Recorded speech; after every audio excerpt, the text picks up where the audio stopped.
આજે હું તમારી સાથે શેર કરીશ કાજુ દ્રાક્ષ આઈસ્ક્રીમની રેસીપી। આ આઈસ્ક્રીમ બહુ જ સરળતાથી અને 100% બજાર જેવી સોફ્ટ બને છે અને આ આઈસ્ક્રીમમાં આપણે કોઈ પણ જાતનું ફૂડ કલર કે કોઈ પણ જાતનું કેમિકલ યુઝ નહીં કરીએ અને તો પણ આ એકદમ બજાર જેવી ક્રીમી અને એકદમ સોફ્ટ અને સાથે સાથે ટેસ્ટમાં એકદમ જબરજસ્ત બનશે। તો ચાલો રેસીપી શરૂ કરીએ।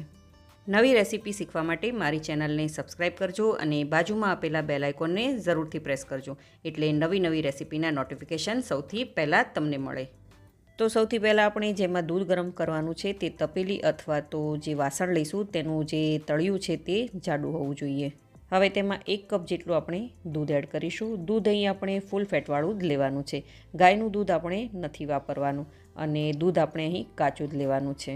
અહીં આપણે ગરમ કરેલું દૂધ નથી વાપરવાનું। હવે તેની સાથે 1/4 કપ જેટલો આપણે મિલ્ક પાવડર એડ કરીશું। મિલ્ક પાવડર તમે કોઈ પણ બ્રાન્ડનો વાપરી શકો છો અને તે તમને સહેલાઈથી માર્કેટમાં મળી જશે। હવે તેમાં આપણે 1/4 કપ જેટલી દળેલી ખાંડ એડ કરીશું।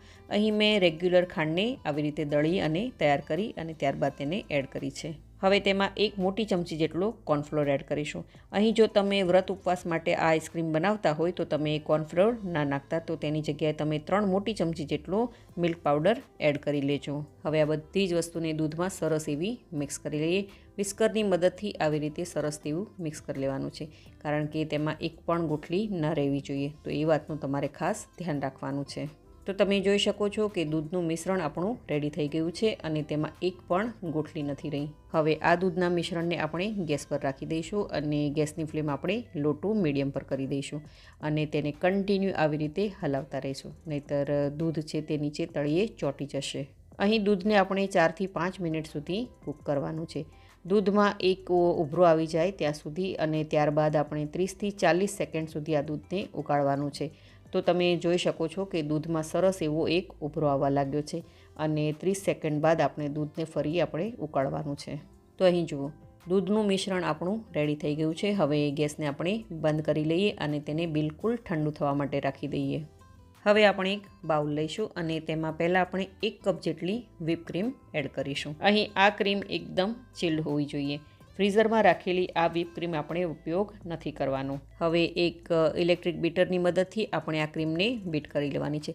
ઓછામાં ઓછી 3 થી 4 મિનિટ સુધી આ ક્રીમને આપણે બીટ કરવાની છે। અહીં આ વ્હીપ ક્રીમ તમે કોઈ પણ કંપનીની યુઝ કરી શકો છો। આ નોન ડેરી વ્હીપ ક્રીમ છે। તો અહીં આ ક્રીમ બિલકુલ ઘાટી ના થઈ જાય ત્યાં સુધી આપણે તેને વ્હીપ કરવાની છે। કેક સજાવવા માટે જે આપણે ક્રીમને વ્હીપ કરીએ છીએ તે થોડી વધારે ઘાટી હોય છે, પરંતુ આપણે આઈસ્ક્રીમ બનાવીએ છીએ તો તેના માટે વધારે ઘાટી નહીં હોય તો પણ ચાલશે। હવે તેમાં આપણે એડ કરીશું 1/4 કપ જેટલું કન્ડેન્સ મિલ્ક। આ તમે જરૂરથી એડ કરજો જો તમારે બજાર જેવો એકદમ સોફ્ટ આઈસ્ક્રીમ બનાવવો હોય તો।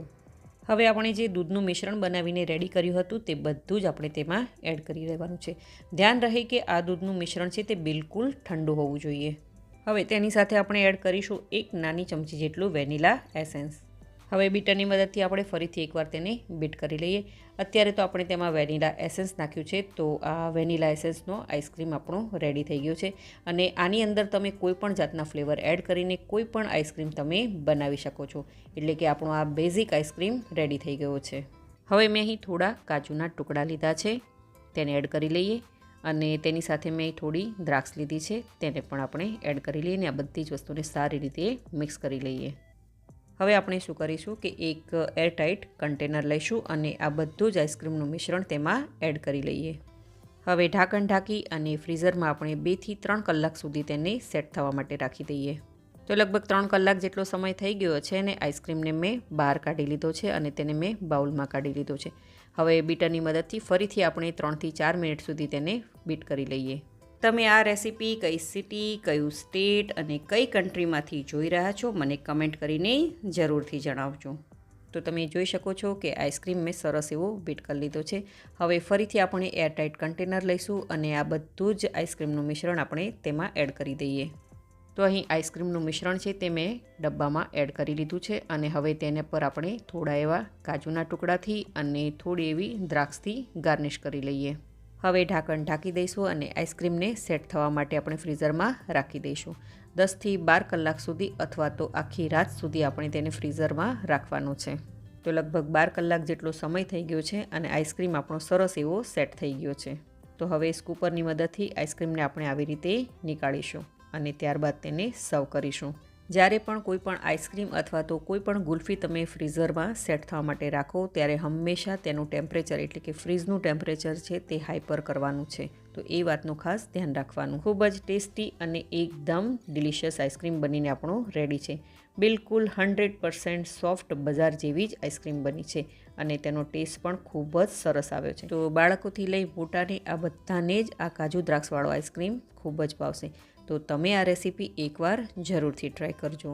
જો તમને મારી આજની આ રેસીપી ગમી હોય તો વિડીયોને લાઇક કરજો અને વધારેમાં વધારે શેર કરજો અને મારી ચેનલને જરૂરથી સબસ્ક્રાઈબ કરજો. તો ફરી મળીએ એક નવી રેસીપી સાથે.